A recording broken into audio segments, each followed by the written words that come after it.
Hey, what is up, people of YouTube? It is I, Super Mariozilla, or you can call me Vinny, and today we are taking a look at a mediocre figure from Marvel Legends, the Marvel Legends Iceman. This figure, I don't know, it has a lot of problems, and it's not really that good. So, let's not waste any more time and take a look at the figure. Sculpted paint apps is there are some new parts. The head is a new part, some of the hands are new parts, but the whole body mold is literally a reuse of Peter Spider-Man, which is not exactly good, because it does not work for Iceman at all. Iceman should have definitely been a bit more bulkier, so this is definitely a case where the Bucky Cap mold should have been used. Not to mention, there's literally zero paint on this figure. Zero paint. It's just molded translucent plastic, and it does not look good. One good thing about the sculpt is the head. The head, I think it looks fine. And the only paint application on this figure are the eyes. Just white. Looking on the back piece is a separate piece, and it looks fine. It looks like, it would belong to Iceman. Looking at the body, there's not really much reason to go into such detail since it's Peter Spider-Man. But you can see the problems with the translucent plastic. You can see the articulation engineering. You're not supposed to be able to see that. You're not supposed to be able to see that. The arms are just the same, with the exception of the hands and forearms. They have brand new sculpts and they look fine. Moving on to the legs, again, they're just Peter Spider-Man's, and as you can see, the engineering. I don't have to see the engineering. You see what I mean when I say lack of paint? Lack of paint, why? Moving on to the bottom legs, it's a brand new sculpt, and when was Iceman ever barefooted? Serious question. When? Now, before you tell me in the comments down there that ice is supposed to be clear, you are correct. Ice is supposed to be clear. But for Iceman, it should have been something more pizzazzier. That's not even a word, I know, but still. Something to make the figure stand out more. Like why couldn't they do something with the older Iceman figures? Like, where they had white, but had blue shading, or blue with white shading. That definitely worked a hell of a lot better, so what the hell happened here?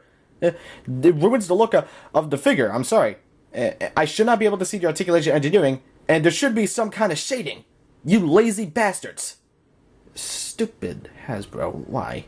Articulation functionally, it's fine. Head can move up, move down, swivel, but with Wolverine, the head sits way too high up on the neck. I know it's out of focus, but I just wanted to show you. We get an ab crunch, moves forward, and there's no snapping. Why? Because this plastic is very, very rubbery.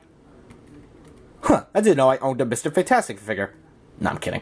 But still, it's very rubbery. I'm assuming that they did that just because translucent plastic is, harder plastic, and it's easier to break. But this is even worse, because you could potentially tear the plastic. I mean, look at how bendy this is. I should not be able to move the foot that far.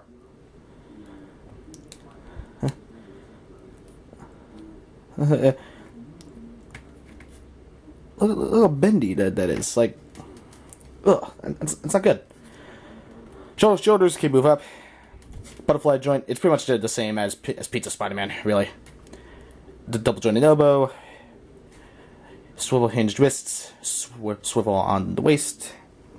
Legs can move up that far forward, that far back. We get no splits because it's Spider-Man, although because of the softer plastic, you get slightly better range. The thighs are very tight. They were literally frozen. I'm so sorry. When I got them out of the package, they just wouldn't move at all, so I had to carefully move them to just so I can break them loose. Double jointed knees, and ankle hinge and rocker. Yeah, it's pretty much the same as Peter Spider-Man. It's something special. So in terms of height, he stands just a little bit over 6.5 inches to the top of his head. Definitely a decently sized figure, but again, the body mold does not help it.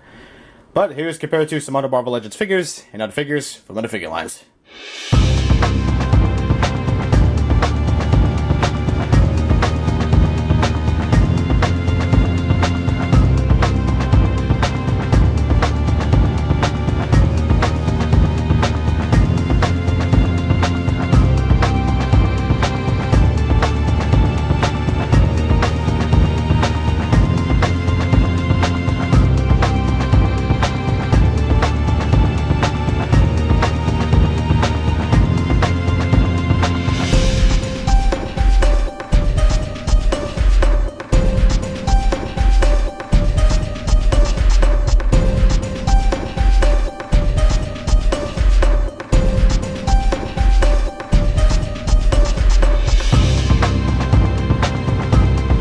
Normally, when a Marvel Legends figure does not come with accessories, I tend to skip over that.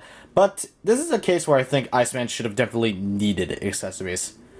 No beam effect, no ice anything, no armor, no like stand, nothing, just the figure itself, no alternate hands, just the open palm hand and the fist hand, which limits posing. So what's the final verdict on the Marvel Legends Iceman? Well, I gotta be honest, mediocre figure at best. It's not the greatest Iceman figure out there. No, I've seen better. Honestly, don't pick this figure up, unless if you're trying to get Juggernaut. And if you really love Iceman and really need an Iceman figure for your collection, then I guess go right ahead, but just be aware of the problems. Alright, that's it. With that being said, I'm Super Mariozilla. I am out. Make sure to hit the like button, subscribe, and comment. I'll see you all in my next video. Peace out.